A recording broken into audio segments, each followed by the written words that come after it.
Lowe's always has more ways for you to save. On top of our everyday low prices, pros can save big when buying in bulk. Or if your purchase is over $1,500, ask about our volume savings program. A pro associate can provide a customized quote. Ask about our volume savings programs today. It always pays to be a pro at Lowe's. While supplies last, minimum purchase required. Selection varies by location. Lowe's reserves the right to limit quantities. Volume discount pricing quotes are valid up to 7 days. Visit your local pro desk to learn more and start saving. Offers subject to change and may not be available in all Lowe's stores. With one of the best savings rates in America, banking with Capital One is the easiest decision in the history of decisions. Even easier than choosing Slash to be in your band. Next up for lead guitar. You're in.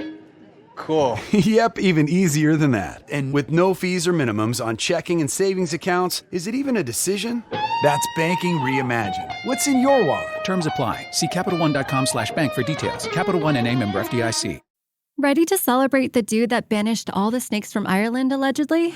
Well, you're gonna need drinks. So get them all from Drizzly, the go-to app for alcohol delivery. With Drizzly, you can shop local stores and can compare prices on beer, wine, and spirits. Then get them all delivered in time for St. Patrick's Day. Download the Drizzly app or go to drizzly.com. That's DRIZLY.com today. Must be 21 plus. Not available in all locations. Stoked to have my guest during the pandemic when comedy clubs were shut down and comedians had nowhere to go but virtual shows. Niko Lukoff created the Facebook group. Displaced Comedians became the hub for over 10,000 comedians from all over the world to get booked on online shows, but more importantly, it created connections and friendships in the stand-up community that still stand today. Recently, Niko parlayed a Twitter conversation into a guest spot on Bill Burr's tour, which is a testament to the phrase, "It doesn't hurt to ask." Here comes Niko Lukoff. Niko, how are you? Hey, Scott, doing well, man. How are you this lovely morning? It's great to have you on. Hey, thanks for having me. Been wanting to do this for a while. I'm glad it works out. Yeah, so I think I was fairly early to jump into Displaced Comedians, but I didn't interact a whole lot. I just kind of watched what was going on, and I was one of those guys that didn't do a ton of online shows. I did the Plano thing, and then I did a few feedback mics and stuff like that. But yeah, I didn't do a whole lot, but I watched quite a few. And I'm going to jump on the one you're doing here later with Judah Freelander on Eventbrite, because I'm a bachelor this week, and I got nothing to do but what I want to do. There's a ton of things I should be doing, but I'm just going to kick back and watch that.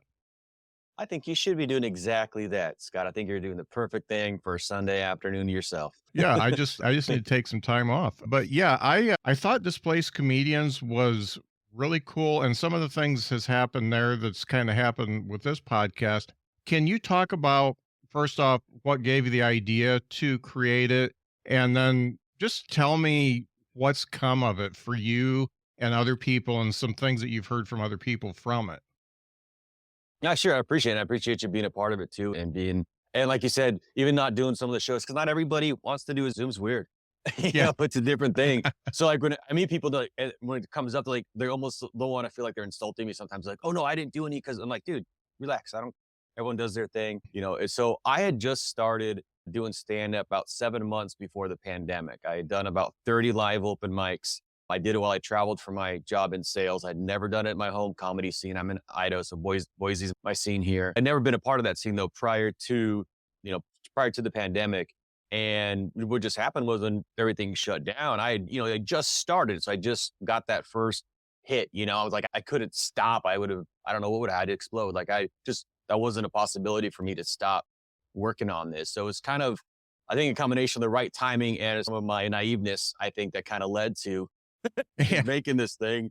It kind of was a perfect storm in that sense. So I was at home and just was like, hey, I still need to do this. And I noticed that one of the comedians, Carol Freeman, who I met in Tacoma, Washington, which is one of the areas that I'd done some open mics at, was doing a Zoom. She was hopping on a Zoom, and I just wanted to see what it was about. I just wanted to see, is this something that I, could do or worth doing or whatever. I just want to check it out. So I don't know if you remember Rachel Rothenberg from the early days of Zoomland. She was doing her Zoom open mic, and she's out Salt Lake City, Utah, great comic. She's in New York now. And she had a really cool thing she was doing and had like 25, 30 comics. I think I'm there doing 5 minutes and watching people do sets in their living rooms or cars, and everyone was just kind of figuring it out. Saw Carol do her set and I'm like, this is pretty neat. This is something that I need to figure out. So I thought, okay, I didn't have a webcam or any, equipment other than my laptop with the crappy webcam built. I didn't have like a good one. I was like, all right, what angle of my garage can I show people? And how do I stay in here and tell jokes for a while? I didn't understand virtual backgrounds yet. And I went on and I did a set, which I actually watched like a couple years later, and it was kind of painful to see.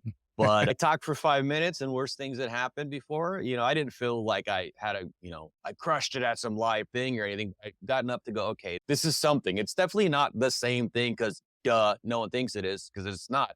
But it's not nothing. I got to figure out how to utilize this with this however many days or years we're, in this situation, because we had no idea at the time. And so I started doing hers, and then I realized there were a couple different people from different scenes, because as you know, and I don't know what your viewers, if they're not comedians, might not know, there's all these different Facebook groups for basically every comedy scene. Yeah. There's a group. So when I travel for work, the Northwest is my sales region. So I was in like Portland and Seattle area where I did most of them, some in California. So I would join those groups when I would go visit those scenes to try to see what open mics to go to, what's going on there. But then when everything shut down, I was watching each of those scenes, and each of those scenes, there's oftentimes like one or two people that were like, hey, I'm doing a Zoom. Hey, I'm doing a Zoom. And I was like, oh, so there's several people doing this, but people in different scenes just don't know about it.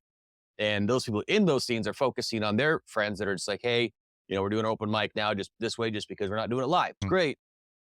But then I was like, someone's got to organize this, or we're not going to, like, there's value to organizing this and us knowing what's going on. So you can go, oh, here's this mic over here, this one. At that time, there's like 4 or 5. And I was like, oh, there's so many. Then came out to be hundreds eventually. Yeah. Now back down to probably 4 or 5-ish range. But, it's my supply and demand. So I just was thinking, all right, someone's got to organize this. And I was actually chatting with Rachel about that, because she was talking about maybe doing something like that. And she kind of just didn't really want to or wasn't into it. And then I was like, well, I'm going to do that by this weekend. And I did. I made a Facebook group. I made that ridiculous. I really enjoy the cover photo, just a stupid. Yeah. It's Jack Nicholson in The Shining, and then it's got. And I don't know how to do any graphics. This was me just drawing displaced comedians. Yeah. I'm glad you kept that. I like that. Yeah. Thanks, man. I'm glad you do it. It kind of shows like the roots of it. Is just like, it's just a silly, weird ass thing. And then I made just one post in the group, like a main pin post or whatever the hell they've changed the name over the years, of just, here's a list of the Zoom open mics, when they are, where they're based out of. Because some people are like, oh, it doesn't matter where they're like, it kind of does, because you get to be in different scenes to an extent. Who's running them? How much time you get? Are they streaming? Are they not? The information I thought would be pertinent. How do you sign up? That pertinent to accessing it. It ended up being just a really long post on Facebook. Whenever I would add one, it just took so long to update. So then I made the Google Sheets thing. And I didn't want to make it, my initial thought on that list was not, I kind of wanted you to be in the group, not like as like a gatekeeping thing, but I wanted it to be of a community, just like a website out there that doesn't live. But then it was like, all right, this has got to, just share it where we want to. Here's a spreadsheet. And then I would just find hosts that were doing stuff and interrogate them. And sometimes I'd be like, why is this guy asking me so many questions? Because at the time, I think some of the value in it, but some were just like, what's this guy doing? And then it just built, and then it turned the reverse, where people were then sending me a bunch of information eventually after I had like interrogated people and seeked that out. And, I started inviting, allowing anybody who wanted to join the group join, because I just thought if you saw this group, it's because you were a comic or a fan of comedy, someone who thought they'd want to start comedy. And that's really what I kind of was making it for. Because I got friends that are like just personal friends that aren't comedians, but I like them being there just because they got to see behind the scenes. And some people that are just comedy fans, it's fine if they're not actual comedians. And a lot of people on there are never going to do comedy in live form. Right. And that's fine. Just a way to connect. And then it just kind of blew up and had a few hundred people in a couple of days. And then I was pretty excited about that. And then I started actually paying attention a little bit to everyone that I was clicking on, and it grew and grew. And as of right now, I think there's still people do request to join, and I let a lot of it in. So I used to try to block off some spam stuff and then have to beat that away when it gets in. But we've been at that 10,200 mark for, I think, a few months now. And it's just grown and been a place to connect. And as you've seen, and you asked what I get from it, or kind of, yeah, and what's been for me. And I think it's pretty cool that you we're only 7 months in when you started the group. So you did quite a few of the virtual mics and things like that. How did you do you feel like you came out of it better at what you do than when you went into it? Oh yeah. I had like maybe 2 minutes of okay material. Out of Zoom, I had, more than that, but it was so weird because I lived in this for so long. Like my first, I don't know how many sets, and the comics in my local scene could tell you probably, but I sounded, when I was told, like I seemed, I wouldn't say polished, like I was, like that stuff I was saying was perfect. I just mean like I sounded like I knew what I was saying or it was clear what I was doing, but my timing was so weird because, on Zoom, I know after this, doing that Zoom show is going to mess with my brain because I haven't done it in a little while because the timing's different. If one person laughs, it takes over the whole Zoom. It can. And then, someone could just take a bong rip, open a bag of chips, and there goes your punchline. Your Yeah. internet drops, like kids run in. That hasn't happened in a while. But just all these things that I know that Zoom gave me material and connection. It didn't make me a better performer on live stage. I had to peel away a lot, and I'm still working to today to be doing that because I've been back to doing live stuff for, gosh, a year and a half, 2 years now, I think. About a year and a half-ish. Been pretty consistent. But I was doing Zooms like 1 to 3 a day was not out of norm for me at the time. So I was kind of just lived in there. And yeah, absolutely better comic. If I hadn't been doing this, I can't even imagine what would have happened if I didn't. But if I didn't, there's no way to have had any material, Yeah. The right recipes, but not get to taste it and share it with people to see how it goes. Like, Right. this wouldn't have happened. Yeah. One thing I found is that you really need an outlet to say the words that you've written out loud once in a while, just so you can hear them back. And one of the things I've done that isn't necessarily online comedy, but through your group, I've made connections with people where I'm on online writing groups. And the nice thing about that is you come in with a premise or whatever, and it's kind of like the thing I'm doing on here now, Is This Anything, where you go through it, they give you tags, they tell you if it's funny or not and stuff like that. So I'm active on one that Dan Bublitz started that we Nice. do on Sunday nights. And it's really refreshing because it's good people and it's people who are a little bit more seasoned, especially more than I am. And it's really cool to be able to bounce that off people and then take it to a mic or a showcase or whatever. And you're a little bit more confident of what you're bringing forth, and just saying it out loud really helps. Absolutely. Honestly, that's like the top favorite thing about this whole thing was those experiences. I'm glad Dan's doing that. He's awesome. I talk to him all the time about stuff and get advice on things, and very guy, funny comic. And the workshop stuff, like the folks doing the hot breath stuff, Yeah. Joe Byers group and the people involved with that, that was awesome. Like you go on and you just have an hour, everyone's doing 5 minutes. They got 3 minutes of feedback. You're just being honest. You're not kissing anyone's ass. You're not just looking, you're just being honest and just wanting to help each other get better. And I ran a couple of Zooms, not a lot, but I did a couple where that's what I did is where I think I saw a thing about a year ago was like the first one I did where I just invite some people in. We have 5 or 6 comics. I would make sure to have at least 1 or 2 like very seasoned comics that do this all the time. And we would just go around and do sets, do 5 minutes each, and then just take as long as we needed to discuss any feedback from anybody.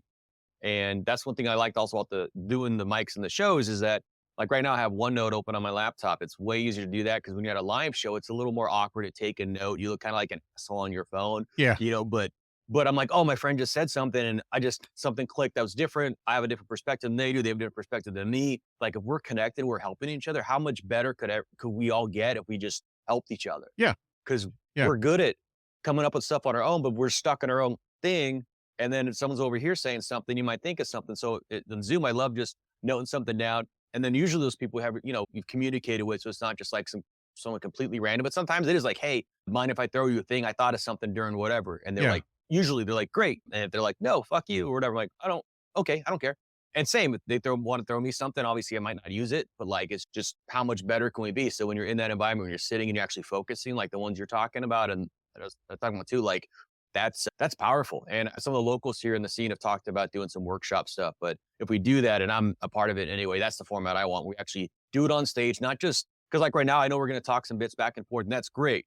But like if you're as a group doing it, I think say let's just do sets how you would do them, and then let's talk about it in between or after or whatever. I like that a lot. Right. So I'm glad that you got the value out of it. That's awesome. Yeah, and it's really cool that when you get different perspectives like that, I've had jokes that come from a certain perspective, mine, and So I only get one you these got, I get these other perspectives, and I've actually retooled jokes that still have the same spirit of the joke and maybe even the same punchline, but I've brought it around to where either it's more universal for all audiences or it hits on things that I didn't even think about, but is still, once again, in the spirit of the joke. And that is so helpful to get that type of feedback that you can move on with it.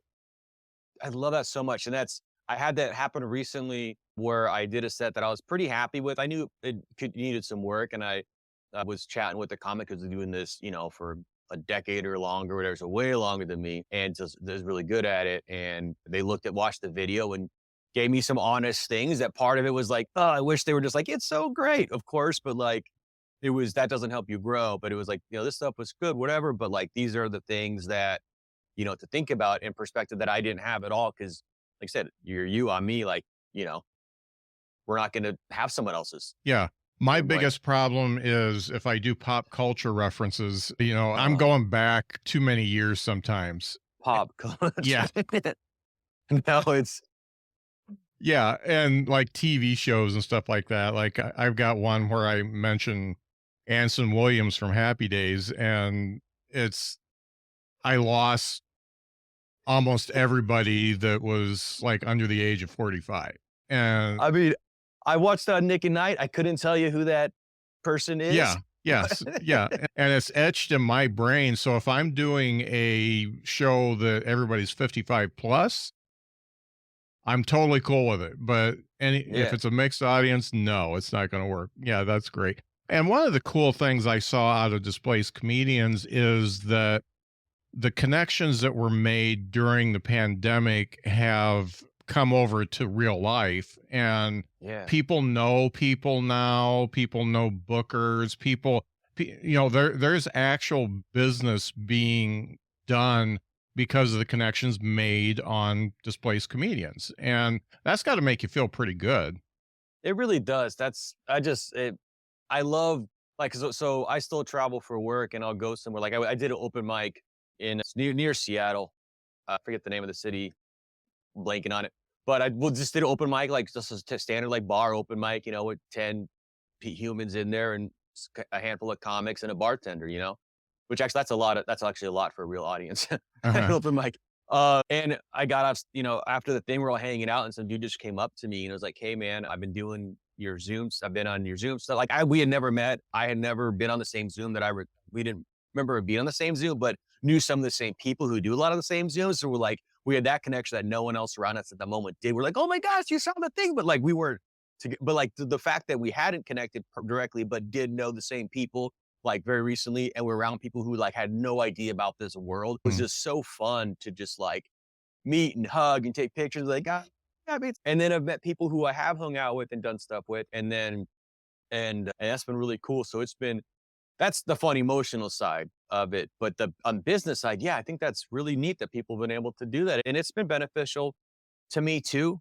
I don't know that there's a specific like booking because, I run a Facebook group or whatever, but it certainly got me to different avenues. There's actually one thing that I hadn't really been very public about, the monetary side of it, but a couple years ago, there was a production company out of LA hit me up that was doing something with Variety in partnership with Facebook, Black History Month. They were showcasing professional Black women comedians and having them on they wanted to have some Black women comedians on the Zoom to be able to like talk about, their life and they're doing and getting advice and stuff like that. So like a big thing that was streamed, had a bunch of people, and each of those comics that they brought on got a decent handful of cash, and I got a little money too.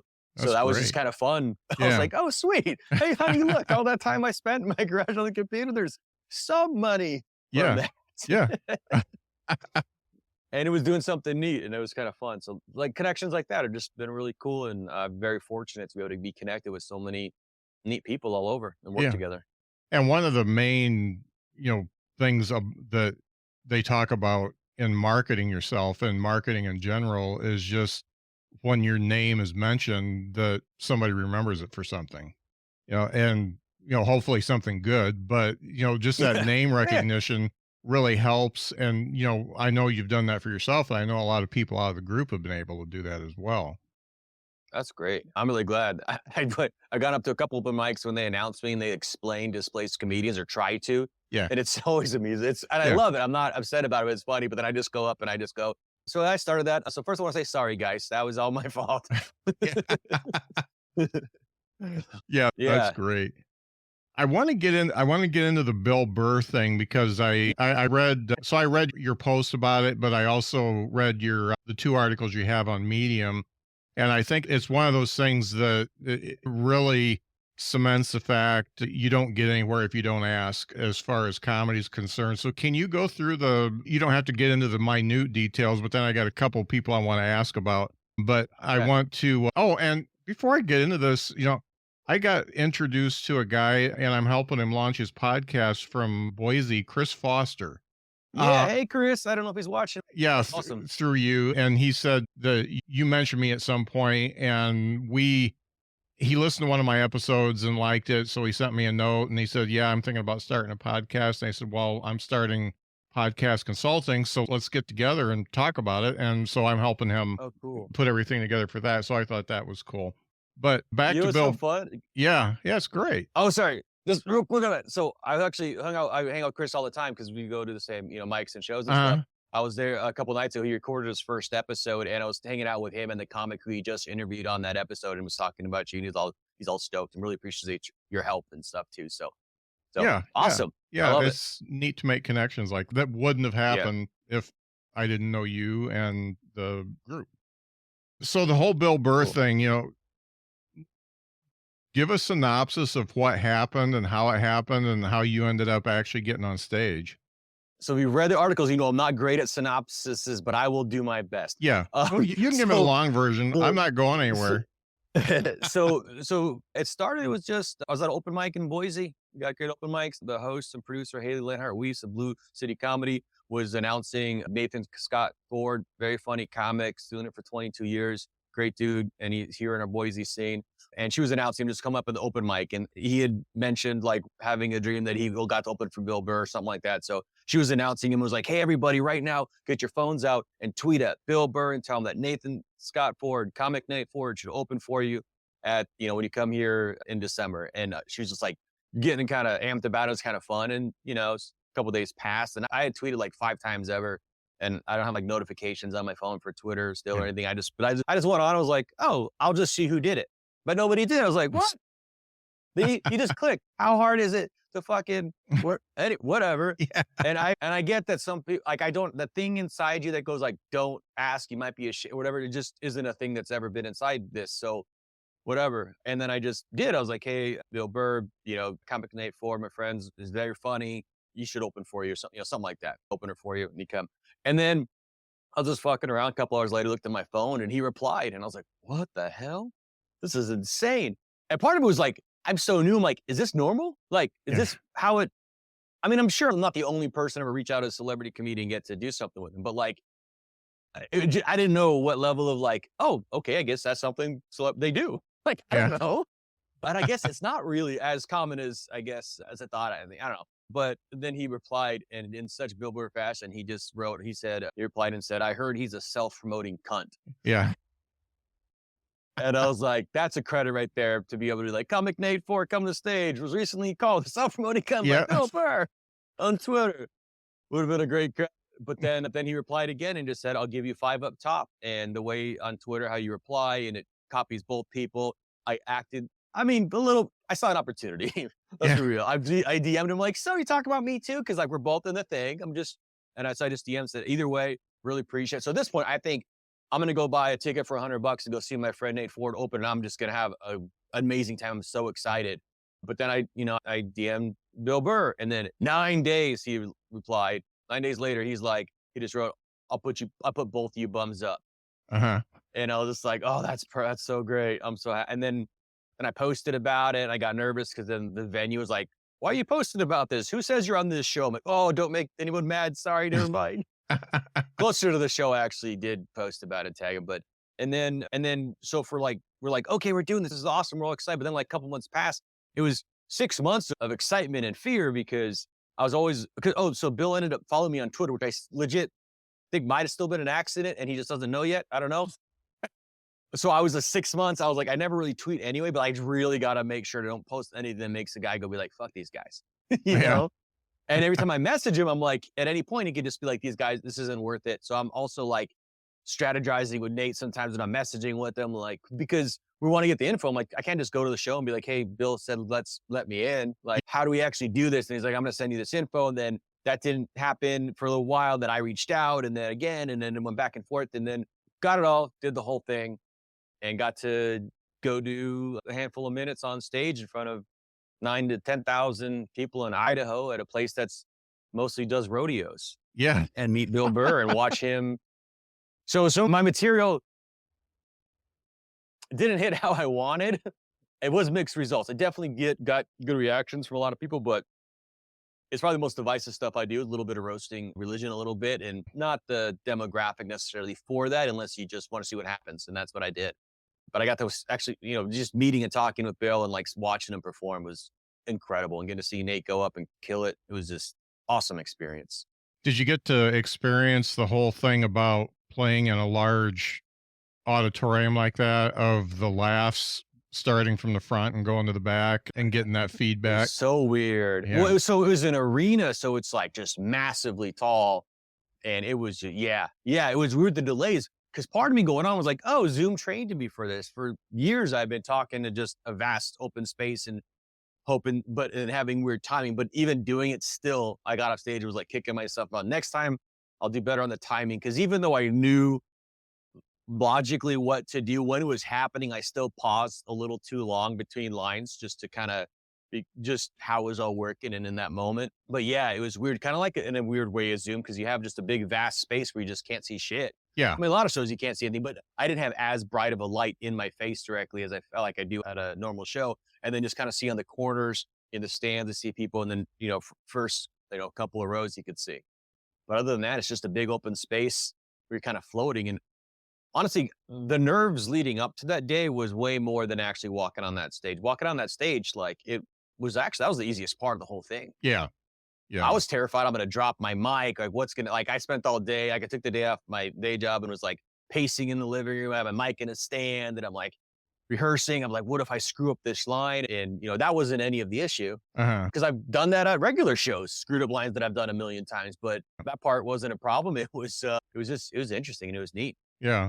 And you had logistics that you had to think about because they gave you a mic and did you bring Nate up and then Nate had to bring up Dean, or how was it the other way around? So, the other way around. So Nate goes up, they hand him a wireless mic. He does his set. Then he's to announce me. He announces me, give him a big hug. He gets off stage and I was like, that's my favorite self-promoting cunt, because he had brought that up at the beginning of his set too.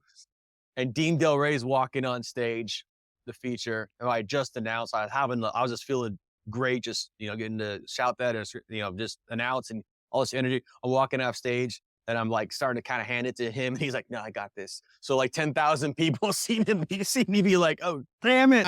So I tried to act cool. Yeah. And we had some friends that are comedians in the audience, and I was explaining it, and they're like, "Oh, that's what happened." I'm like, "Yeah, you saw that." He's like, "I don't know if like regular people noticed that as much." The comics definitely did, because they had a different mic. And then while I'm walking off stage, I'm holding the mic that I had. I'm like, I'm sure they cut the mic, but what if they did it? So I'm like, put it back in the stand that I'm next to the stairs and get the fuck out of the way before I start just kind of losing. It was so cool too, because then he's on stage going, and then we're just a couple of sofas off stage.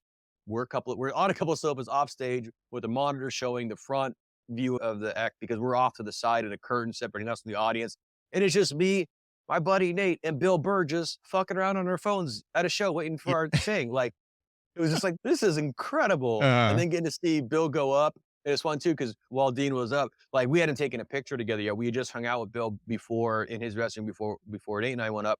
But then Bill just goes like, hey, we should take the picture now.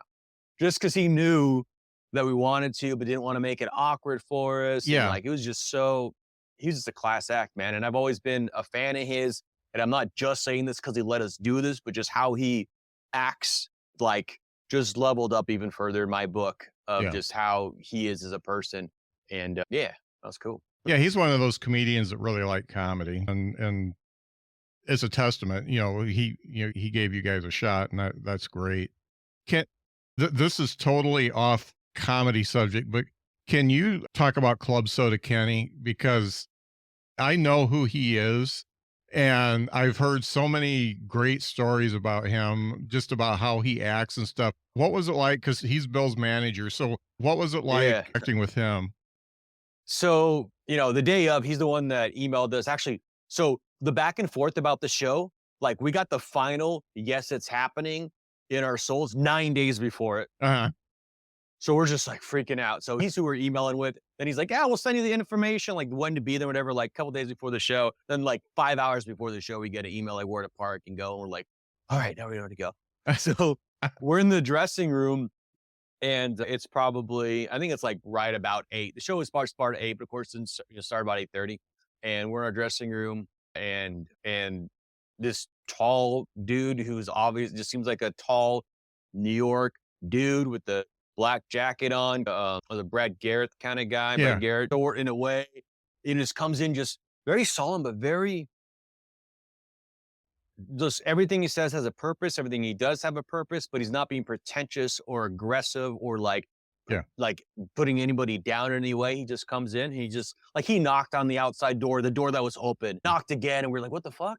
And we're like, oh yeah, come in. Cause we couldn't see the way the room was. And he came in and he's like, oh, hey guys. And we knew who he was just from our communication, but he's like, hey, yeah, I'm Kenny. I'm like, oh yeah, we've been emailing. Hey, thanks. How's it going? Yeah, I'm Nate. I'm Niko. He's like, cool guys. So, we're going to start the show at about 8:30. Is that okay? I'm like, fucking just treating us like respectable, like we're peers. We're all just doing this shit together. We're like, yeah, I guess that'll be okay. Yeah.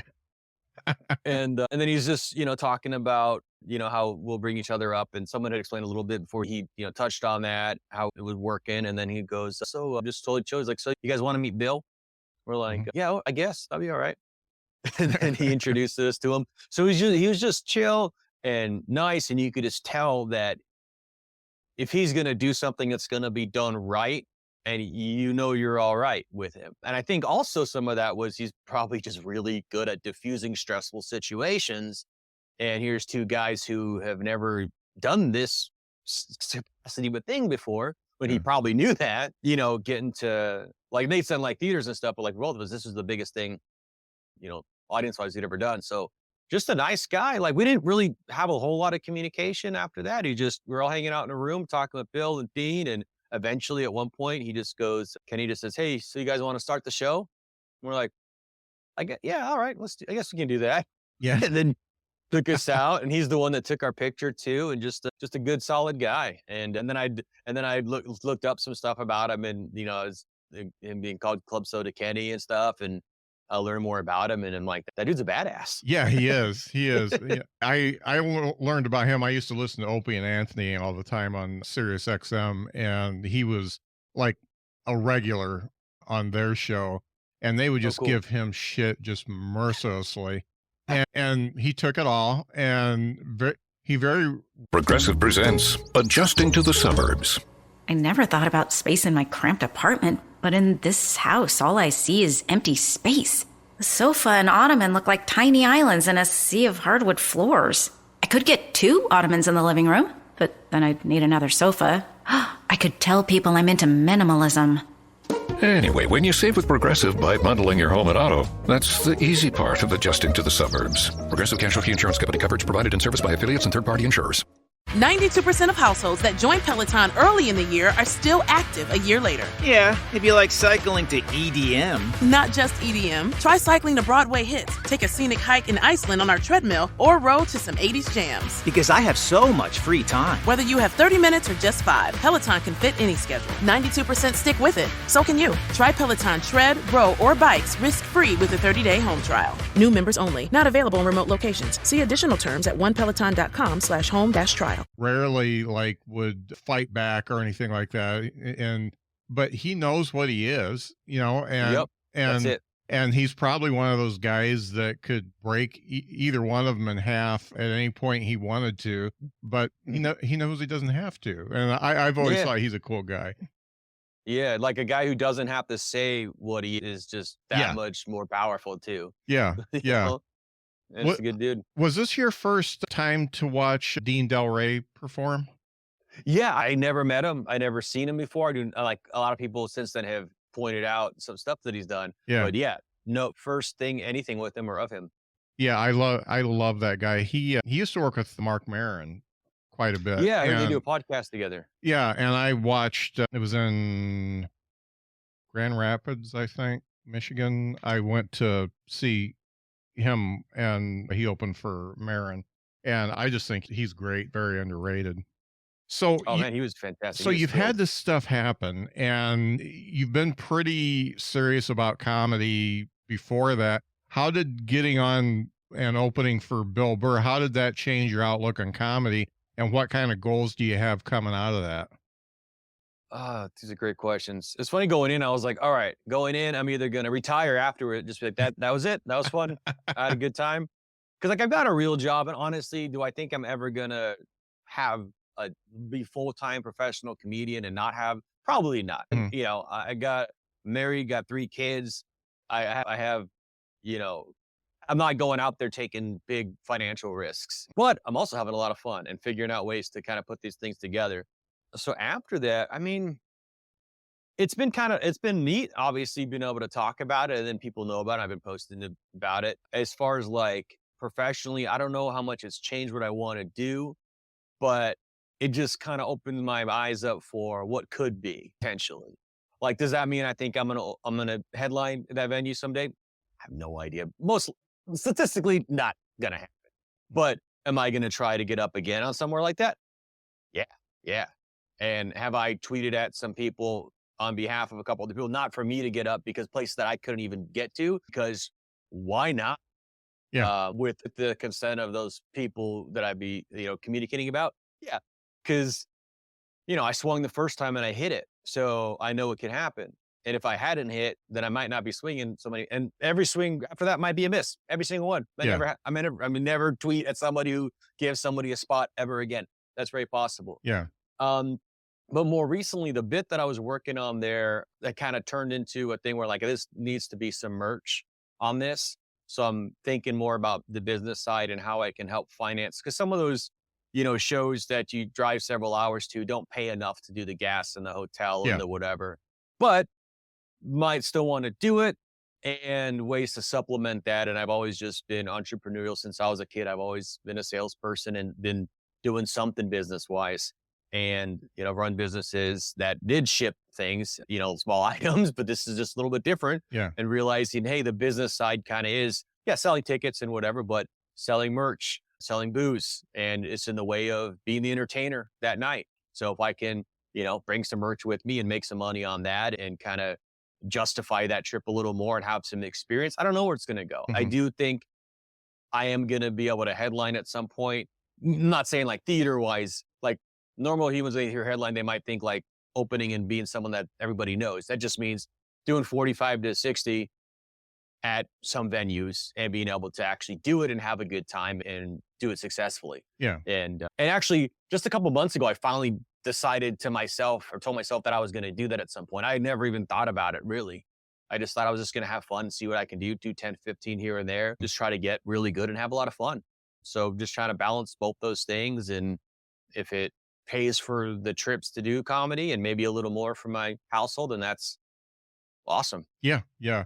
And one of the things that almost every comedian I've talked to that has done it for a number of years is it's got to be fun. And you've mentioned that it's fun so many times that if it becomes to the point where it's not fun for you and all you're thinking about is the business, then you probably shouldn't be doing it anymore, because you're not going to get any better and you're not going to enjoy it, and you're going to end up just despising everything you do that's comedy related. So keeping it fun is definitely one of the more important things about surviving in stand up. And honestly, business is fun for me. Figuring out the puzzle pieces of merch and shipping and all these different things I'm thinking through right now, different website, shopping cart systems, how I want to do it.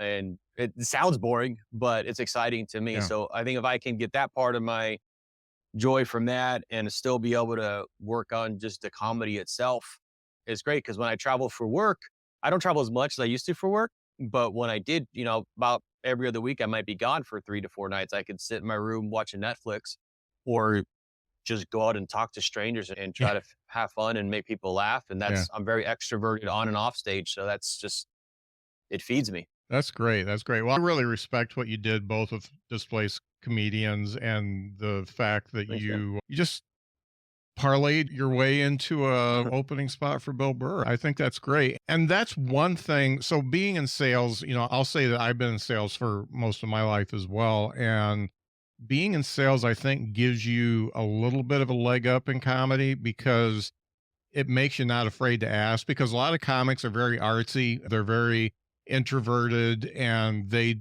never feel like it's the right time to ask.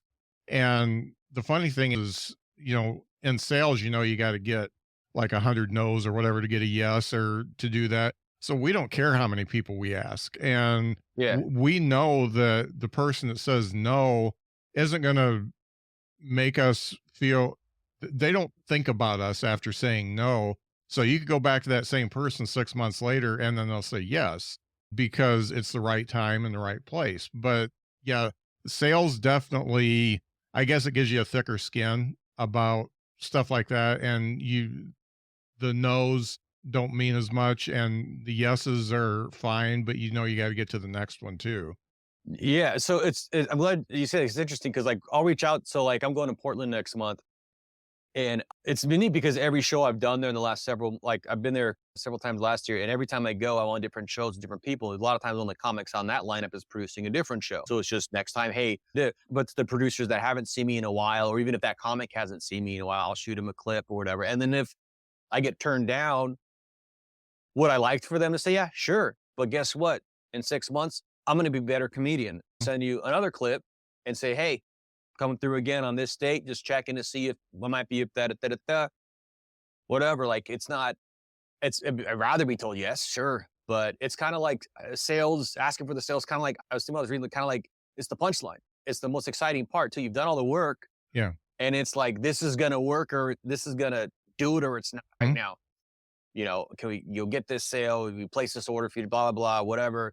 I'm asking you right now to laugh at all this shit that I built up. And if you don't, well, shit, I'm going to try again soon, and I might tag it. So not the exact same thing. And while the experience of doing sales kind of does give you a thicker skin, I think it's also just, you do sales because you have that prior. You develop it and enhance it too. But that does just the whole thing, building that and being that, and just not really giving a shit. Like I said, it's nice when I'd rather win or whatever. But it's like, all right, well, next time I'm going to be better at it. And there's been some shows that I've been excited about that have been turned me down. And then I'm like, okay. And then I was on afterward, and they made it even that much sweeter. Right. Yeah. Yeah, most definitely. So we're at a point in the show that's my new favorite part of the show. And I don't have a sounder for it yet. I don't know if I'm ever even going to do one. It's called Is This Anything? Where we each bring a bit or two to the podcast, and we give each other notes on it. So since you're the guest, you get to decide if you go first or I go first. I'm going to have you go first on this, and I'm looking forward to this too. Okay. Excellent. Both of us looking forward to, but yeah. So this is one I don't think I've said it out loud in this particular way. It's an old joke that I did way back when I first started, but it never really hit the way I wanted it. And so I wrote this differently. So I love doing that. You go back when you're a better comic, and it's like, oh shit. Yeah, I can make this better. So here it goes. You know, the world may be a burning hell, but one thing you kids got is your pot is so much better than I had when I still had hair and a positive outlook on life. You got the hybrids, you got strains for about any feeling that you want, and most of all, you got quality control. We had two varieties of weed when I was a kid, mostly seeds and mostly stems. One thing the marijuana industry hasn't been able to do, though, is in fixing the mystery of how an edible is going to hit. It's never exactly what you want. If I take an edible before a party just to take the edge off my social anxiety, I end up being found asleep on the dog bed the next morning. And when I just want to chill and watch some X-Files before I go to bed, you'll find me at 2 a.m. arranging the food in my fridge by the way it sounds when I chew it. And end joke. That's awesome. How close to that? What was the original version? Do you remember? It was only really the first part, but I went into more stuff about hybrids and strains and vaping and all that kind of stuff. And the punch was mostly seeds, mostly stems. You stopped right there, which Yeah. that's funny, but then you keep going, and I really like the detail of by the way it sounds. That's so great. Just all that. Yes. How it makes you feel. Oh man, that's good. Ways to improve it though. Something I thought of when you were saying the world's burning, something about the world burns and you burning trees for smoking weed, burning trees. There might be something fun in there. Yeah. There's a lot of diet conscious people, and a part of my bit, one of the bits I'm going to talk about is thinking about that is, I don't know, I was thinking something about also worrying about how many carbs are in a gummy or something like that. I got to worry about this. And then, I don't know. I don't know if that's a thing. And they're actually developing strains now that don't give you the munchies. They call it diet pot. And what? Yeah. And diet pop. Diet Yeah. Pot, go diet pop. All right. That's awesome. Yeah. Because as an adult, I get less. I'm able to push past the munchie phase a little more as an adult than I was as a teenager. I was like, I just got to eat. Now I'm just like, all right, I've consciously thought about that. I might eat a shit ton right now. Yeah. But it's interesting. Yeah. And it is different. And man, I'd do that on stage in a second. I mean, I'm not going, if I was you, I'd say go on and I'm gonna at least as a mic or something. Yeah, I'm going to try it tonight. There's a mic tonight and I'm going to try it. But it's funny. In most cases, I mean, we don't want to turn this into pot talk, but in most cases, I'm pretty good about staving off the munchies too. But last night was awful. I was watching movies and it was like 1 a.m. and I ate 6 Eggo waffles. Dude, put that somewhere in it. Yeah. I mean, 6 Eggo waffles, and now I'm doing this. Like Yeah. I would throw something like that, and then organizing the thing. And it's not funny to say you push back munchies. It's funnier to come and utilize it, obviously. Yeah. All right. I don't know. It's a weird neat thing because like people say, oh, that's a pot comic. But dude, it's hilarious. There's so many fun things. And the way the world's changing, we can all connect in a different way. Yeah. It's super fascinating. And really for younger audiences, when I get on stage, I look like a professor or something like that. So they don't expect me to be somebody who would talk about weed. And so it kind of takes them off guard and that gets them listening. But I've got another story and I'm not going to even try it, but I'm working around telling my kids the story of the first time I tried cocaine, because it's a great story and it's fantastic, but I'm still getting around the fact of I'm waiting until they both turn 30 because my son turns 30 this year. I'm waiting till they both turn 30 because I didn't want to influence them into doing something that I told them was cool when they were younger, but after they're 30, it's not my problem anymore. So and I got that dialed down, but the whole story part is probably like maybe an 8-minute bit. So that takes a lot of work. So yeah, it's wild. That's fun. Well, if you ever feel like it, you want to ever do it and shoot it to me, I'd love to hear it. Yeah. And tell you any thoughts on it. Yeah. This is one I'm actually going to have to write down. Oh, because yeah. I don't write everything down. I'll just write the premise down and play with it. But this one I'm going to have to write down like almost like a blog, and then Sounds like it. and then cut out the bad stuff after that. Yeah, that that seems like you should. That sounds like a great way to do that one. On the seeds and stems too, because I think some audience, either they might not know, or it'd be just funny to point out, be like, by the way, seeds and stems are these things where, because they might have never even fucking seen a seed or a stem Yeah. on weed before, because it's so perfect in that, and you can comment like how perfect in that container. It's like these perfect, those don't grow on trees, folks. They don't, they do, Yeah. but first they have this. Yeah. Or whatever. There's Perfect weed doesn't grow on trees. I mean, Yeah, Well, you're not- there's more to the plant than the beautiful bud that you guys get as the end product. And back in my day, we had to carry this stalk Yes. 20 miles in the snow. We blow it, we breathe on it to dry it out. we wait 72 hours for some dude to show up that we hope didn't rob us. yes, Just so we could feel better. yeah.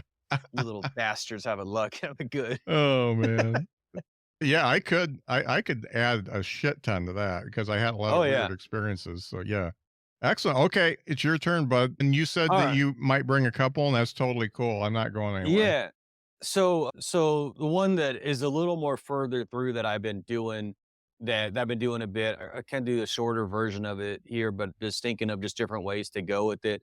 Where I was talking about experience I had where I might even say it the same way as the actual bit, just talk about the bit a little bit. But basically, so I was raised Jewish. I don't really follow any particular religion. My wife's a full-on pagan witch, all this stuff. And then our oldest son, he's 13. He did a while back. He was like, "Hey guys, I'm Christian now. I'm gonna be Christian." And we're like, "Oh shit, this is gonna be crazy." When he did tell me this, I was like, "All right, we got to figure this out as a fam. Like, how do we approach this?" Not saying you're a bad person, someone's a bad person for being any religion, but like we're not that religion. So whatever it is, just a different thing to deal with, you know? So when I gave him a big hug and I was like, "It's going to be okay. You know, we'll get through it." And some of my best friends are Christian, you know, trying to relate. And, but couldn't you just be gay? Like something that'd be cool, like something different, way easier to deal with. And then going into about how, you know, my wife's a witch and how that's just makes it kind of a weird dynamic, and a term that I've been working on a little bit recently. And that is like, it's like, you know, we got a pagan, a Jew, and a Christian. You know, we're a joke, we're a punchline. You know, we're a hacky Netflix series. You know, Yeah. we call it that son of a witch, which is silly and dumb, but I love it. I love silly wordplay and stuff. And then going through it, and then like we're like, "Oh, where'd we go wrong? Maybe it's just a phase." And then the whole thing, kind of where the last part is where I've been doing pretty much mostly the same way since I've been doing it, is saying is like, is there maybe like some kind of camp we could just send him to? You know, because like that's the conversion therapy I'd be supportive of. And if he came back and he was into guys, like what if that was a trade-off? Like he went to a camp and he wasn't Christian anymore, but now he's into fellas. I don't know, maybe that'd be better. And, you know, maybe they could just gay the prey away. And that's a line that usually goes pretty well. And then I add a little bit to that because that's the bit that I did at the Burr show. And before that I did that, I'm like, I got to tell my kid I'm doing this. Like I told him that I was working on this, and I was a little scared because then I'd get to talk about, I just told my kid that I was doing this on stage, or that I was doing it at this show tonight, because I needed to tell him about it. And I was a little nervous because what if he told me he didn't want me to? Like, what if he's just like, "Dad, please don't talk about this on stage?" Then I would have to lie and tell him that I wasn't, because I'm definitely going to. And he actually watched a video of me doing this set. Like he watched me because he was supportive of it. And he did come back from being Christian or whatever. Now he's like back to being pagan, but he just was worried that people, he liked watching it, but he was worried that people would think he was Christian. I'm like, that's the part you have a problem with? Like, that's the, really? Like, okay. And then like, but he's like, "Dad, how do they know I'm not Christian still?" I'm like, and then he's like, I'm like, "I don't know." At the end of it, I never really figured out how to tell people after the show when they come up and ask, because a lot of people come up and like talk to me about it and like want to discuss the whole thing. I'm like, "Oh, he's not anymore." And he's like, "Tell me this, that." And my 13-year-old son said, "Dad, tell them that the camp worked." And I'm like, "Oh, dude, I love you so much." Yeah, that's good. And then he's like, "But like, try to make also like, I'm not gay." But then I'm like, I can't just say, "But he's not gay" at the end. That's not that's not fun. But then I just added some stuff to her. I was like, made some stuff up. So like, oh, but well, the camp worked. And I go, hey, everybody, his girlfriend doesn't like that because, she's like, oh, everyone's going to think he's gay. And I'm like, could be worse. Could think he's still Christian. Yeah. And then it was funny too, because I got off stage and this actually happened in person because I actually brought him to a show where I did this. And he's just like, Dad, you didn't tell him what I said. I'm like, what do you mean? He's like, you didn't tell him that I wasn't gay. I'm like, I couldn't just say he's not gay. I had to make it a thing. Dude, I made you way cooler. Now I made up that you have a girlfriend. Like, yeah. This whole thing. And after the Burr show, somebody came up to me and was saying nice stuff and was like, hey, I liked your set. And you really talking to me and Nate, both of us like, hey, great job, love. Then he's like, oh, sorry for wasting your time. I'm like, dude, I will spend all night standing here. This is why there's way easier ways to not make money than stand-up comedy. This is what I will cancel my Uber and go star other friends right now to stand here and talk to you all night. And while I'm doing that, this lady comes by and she shouts out, a lady who didn't like it, she shouted at me and she slammed the door and drove off. And she shouted, I'm a Christian. Because she was at the show. She's mad. Because a lot of people at the show were mad about my bit. She yelled, I'm a Christian, slams the door and drives off. So she shouted something she wanted me to know, but didn't want to discuss it. She was a Twitter post. And in the bit, like I shouted at her, it's going to be okay. I'll gay for you. Yeah. Just trying to play on, I'll pray for you. In the beginning, when I tell my son, it's going to be okay, I was trying to call back to that. So I've been playing with bits and pieces of this. I know I kind of butchered it, and because I do it different ways every time I'm talking about this. And it's the thing that made this merch. I don't know, is it back? No, it looks straight this way. Yeah, it does. Gay the Pray Away. Gay the Pray Away. Yeah. After Lukoff, and I've been selling these recently, and I'm giving 10% of the money to the Trevor Project that helps people who aren't straight with crisis prevention, suicide prevention for young people. Got a close friend and a comedian who lost their son to that last year, and just thinking of like, I kind of feel like I was appropriating, making merch, making money off a thing that is not a thing that I am. Then I was like, oh wait, I can give to something and make it like, help something. Yeah, I love that. So a couple notes that I came up with on this is, so you and your wife don't have any desire to set foot in a church, but your son doesn't drive yet and he needs you to take him. So I can picture you guys just rolling past the church and kind of pushing him out of the car while it's still moving and saying, we'll be back in an hour and a half. And please walk down a block from the church so we can pick you up there. Oh, because we're so embarrassed. Oh, that's really, dude, I'm so glad we're doing this because I would have never thought of that. Yeah. That's awesome. I was thinking about that. It's funny because, my kids and I kind of went through the same thing because, I'm an atheist, but we sent our kids to Catholic school for a while because we didn't like the public schools. But and I've been thinking about doing a joke about this too, because they both turned out to be almost exactly like me. And they've got some spirituality, but they don't think Christianity's all that. And were you scared about that going in? Were you worried like, oh shit, it's worth it, but maybe, was there a little bit of that? Oh, yeah. I didn't want them to get like programmed or indoctrinated or anything. That's my fear. Yeah. Yeah. From anything, whatever it is. Yeah. I always taught, my wife and I always taught them to have their own mind. We never really pushed anything down their throats. So I think that helped. But yeah, there was some fear there, but there was also fear they wouldn't get an education if they went to the public school. So that's fair. Yeah. I actually knew a lot of Jews growing up. Since I grew up Jewish, a lot of Jews went to Catholic school because, well, they had a little money and they wanted the best education possible. Yeah. And that's where they believe that to be. So yeah, that's pretty cool. If you want to use any of this stuff, if it helps at all, that Jews go there too. I don't know. Yeah, I like that. You don't have to be Catholic to go to Catholic school. And I was thinking about, so that you could incorporate the fact that your son isn't gay, just being a little disappointed that you don't have that gay son that you can talk to your friends about, be shown as a progressive parent. It's like, man, he's into the girls, we're hoping that's just a phase and we can finally have that showcase kid that we can talk to our friends about, something like that. There might be something there. Yeah. That's fun. Because you're still telling folks what's real, but then you can also throw in the fact, we're just a little disappointed. And yeah. Like, it could be cool if he was. Yeah. So what else you got? So the other one that's a much less baked, I guess I might say kind of how I do it. Yeah. So I've been losing weight. Somehow I've been losing weight on purpose. The last 14 months, I've lost 70 pounds. And usually they go like, oh, yeah. Then I'm like, oh, it went all to my head. The way I'm thinking about it is I went to my head and said something about it went all to my hair too, because I had shorter hair in the beginning of all this. Uh-huh. And that I tried different diets. Oh, no, sorry. Next part of that, like doing is saying, yeah, one thing I really like about it is I actually fit normal clothes now. I really like getting like just like a solid size. I can just buy a shirt or whatever and just be pretty sure it's going to fit. Because I got to a weird size. I got to a 2.5X, which a 2.5X is where you try to pull your 2X shirt over your body. Uh-huh. It's like trying to pull an empty balloon over a basketball. Yeah. Something's going to break. And none of these things were meant to do what you're doing with them. It's just not. Uh-huh. And then a 3X shirt, you just flap it in the wind.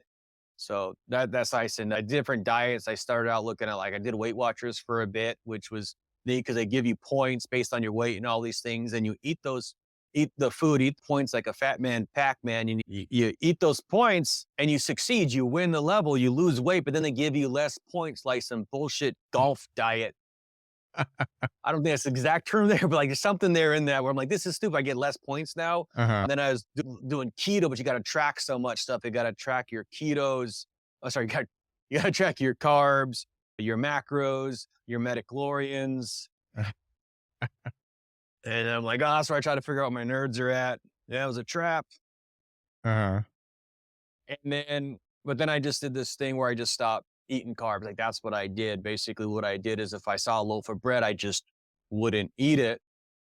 And if I saw a glass of milk, which I love milk, it's fantastic, I would just wait till it arrived at its superior state, cheese. Because cheese is just someone saying milk, you could do better. Gets the carbs out of that. But I do miss pizza. I love pizza. Pizza's fantastic. I missed it a lot. And there's all these recipes for keto pizza. You know, there's all these ones that are basically just cheese. You make a cheese crust and more cheese and sauces and toppings, which is a great, delicious way to have a heart attack. But what it's not is pizza. It's not pizza. There's all these recipes for pizza lookalikes, but none of them are a pizza taste alike. None. And so they actually have a name for the thing I'm doing. It's called Dirty Keto. I think it's a stupid name. I think the same person who made up the DARE program's name made up that name just to try to sound cool. DARE to keep kids off drugs, DARE to keep middle-aged men pretentious. And it does that second one. But then I like drinking. So I went to a bar and I was like, oh, I can't have, I'm not drinking this happy bread juice that we know is beer right now. Fortunately, I love it, but I'm not doing that. So I go up to the bartender, I order a whiskey and Diet Coke because I'm a badass. And they're confirming my drink and he confirms my drink. He says this beautiful thing. The bartender says, oh, whiskey diet? Wait, was that the most beautiful, shortest song I've ever heard in my life? Is that whiskey diet? Is that what I am doing? I am definitely calling it the whiskey diet. That yes, I would like that, but I'm feeling extra healthy, so please make it a double. Yeah. That's what. And that's what I got for that. That's the whiskey diet bit. I love it. So going back to front, I have just a couple notes. So the whiskey diet thing, I think is a great way to end it. It's perfect. And I would end it the fact, I'm Niko Lukoff, and you can go to whiskeydiet.com to sign up for your own personal whiskey diet plan. Which, oh my God, I should do this. I'm going to do this. Yeah, which may include such great flavors as bourbon, scotch, and just go down the line of blended whiskey. Whatever whiskey you want, you can have. And I like that. The other thing is I love the 2.5 XL. And one thing that you could add to that is now that I'm down to regular sizes, I can go into TJ Maxx and actually buy clothes because there wasn't anything there that fit me before. Yeah. Do they not have big clothes? I've never even been to a TJ Maxx before. Yeah. It's actually, so I do one about my height and I haven't done it forever because it's not that funny. but because I'm 6'5" and there's no tall clothes there, very rarely. And I just say, yeah, you guys are lucky to be normal height. The only thing I can buy at TJ Maxx is socks. And it's never really hit. But I think in your case, the fact that you could go to a normal, you could even say Walmart. I can go to Walmart and get clothes that fit because the 3XL was too much and the 2XL wasn't enough. And now I can just get an L and be happy about it. Something like that. I can get an L and call it a W. Yeah. Ooh. There you go. Yeah. Yeah. I like that. Yeah. I love this kind of shit, dude. I could do this forever. Yeah. Yeah.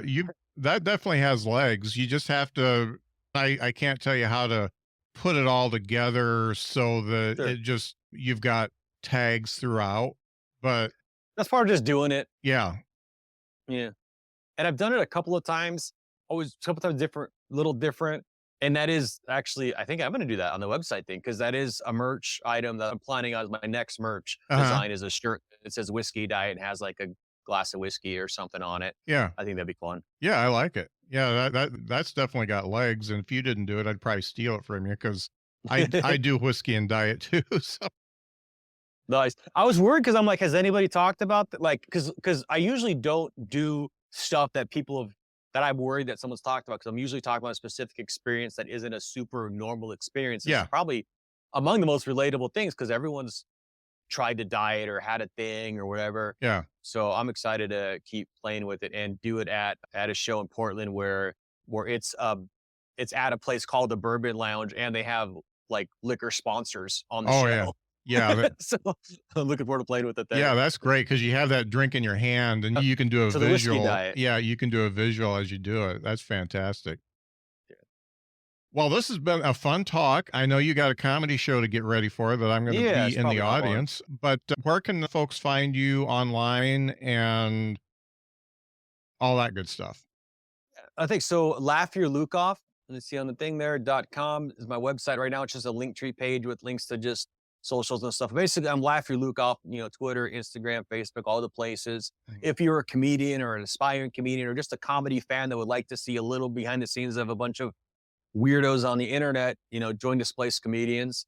And if you happen to be in Portland, Oregon next month between February 9th and 17th, I got 4 shows just spread out during that time that I'm really excited to get to hop in on. And if you want any of those stickers, shoot me a message. Got them on Venmo right now. I'm putting together a website to be able to order those and stuff online, and just want to connect and you're a comedian, want to talk. Love to. Excellent. Excellent. Well, thanks so much for being on the show. I'm glad we could connect. All right. Thanks, Scott.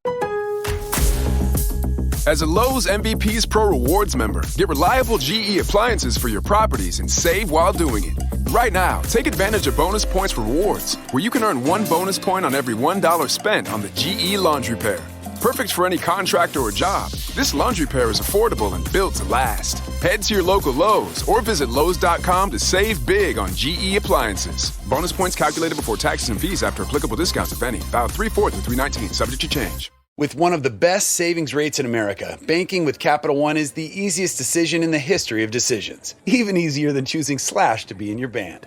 Next up for lead guitar. You're in. Cool. Yep, even easier than that. And with no fees or minimums on checking and savings accounts, is it even a decision? That's banking reimagined. What's in your wallet? Terms apply. See CapitalOne.com/bank for details. Capital One NA, member FDIC.